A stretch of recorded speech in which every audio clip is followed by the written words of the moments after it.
একটি বাড়িতে বাস করে সেই বাড়ির পোষা একটি কুকুর আর একটি গাধা। আসলে ছিল সেটা একটি ধোপার বাড়ি। ধোপা হলেও তার কিন্তু অবস্থাপন্ন ধোপা।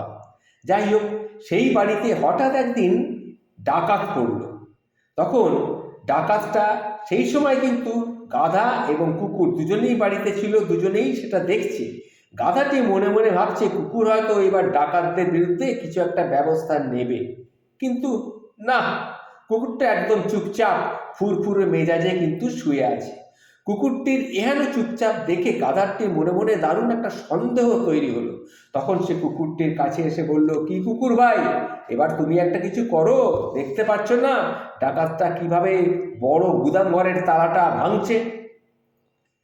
গাধার কথায় কুকুর কর্ণপাত না করে চুপচাপ বসে রইল। হঠাৎ গাধা চেয়ে দেখল কুকুরের সামনে একটা হাড্ডির সাথে কিছুটা মাংসও লেগে রয়েছে। গাধা তখন নিজের চোখকে আর বিশ্বাস করতে পারছে না, এসব সে কি দেখছে। বাড়ির একমাত্র বিশ্বস্ত সিকিউরিটি প্রিয় কুকুর ভাই কি শেষ পর্যন্ত ডাকাতদের কাছে বিক্রি হয়ে গেল, সেটাও এমন একজন বিশ্বাসঘাতক বেঈমান স্বার্থপরের কাছ থেকে। ছি ছি ছি ছি ছি। তাহলে গাধাটা এখন কি করবে? তাহলে এদিকে চোরটা আস্তে আস্তে দরজার তালা ভেঙে ঘরের ভেতরে ঢুকে পড়েছে। সহজ সরল গাধাটির তখন আর কিছুতেই সহ্য হলো না, সে আর চুপ করে থাকতে পারল না।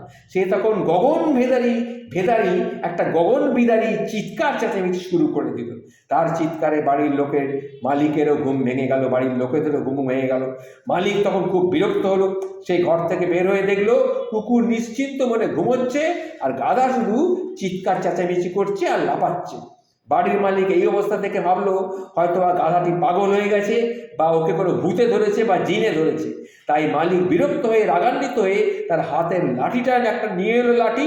তারপর গাধাটার পিঠে বেশ দমাদ্দম করে বেশ কয়েক গার মার দিল। এতে গাধাটা শারীরিকভাবে খুবই ব্যথা পেল। তার থেকেও বেশি ব্যথা পেল মনে। গাধাটি এখন চিন্তা করছে কেন এইরকম হলো, এখন সে কোথায় যাবে। ভালোবাসার মালিকের ধনসম্পদ রক্ষা করতে গিয়ে উল্টো নিজেই মার খেতে হলো আজ।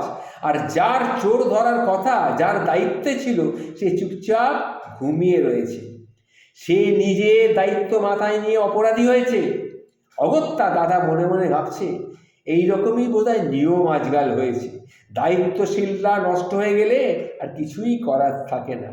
একসময় কিছু করতে যাওয়া কিন্তু বোকামি ছাড়া আর কিছুই নয়। এই যে গল্পটি আপনাদের সামনে আমি তুলে ধরলাম, এই গল্পটা এখানেই শেষ, কিন্তু এই ভাবনাটা এখান থেকেই কিন্তু শুরু। গল্প শেষ, ভাবনা কিন্তু এখান থেকেই শুরু। আমরা যারা ডাকাতদের বিরুদ্ধে কথা বলি তাদের অবস্থাও ওই গাধাটারই মতন। কথা বলে শুধু শুধু সবার সামনে আমরা কিন্তু অপরাধী হই। আর এই ধরনের কুকুরেরা তলে তলে টোপ গেলে এবং কোটি কোটি টাকার গাড়ির মালিক হয়ে যায়।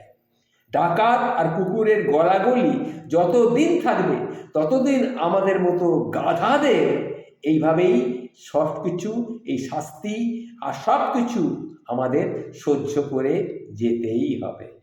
নমস্কার।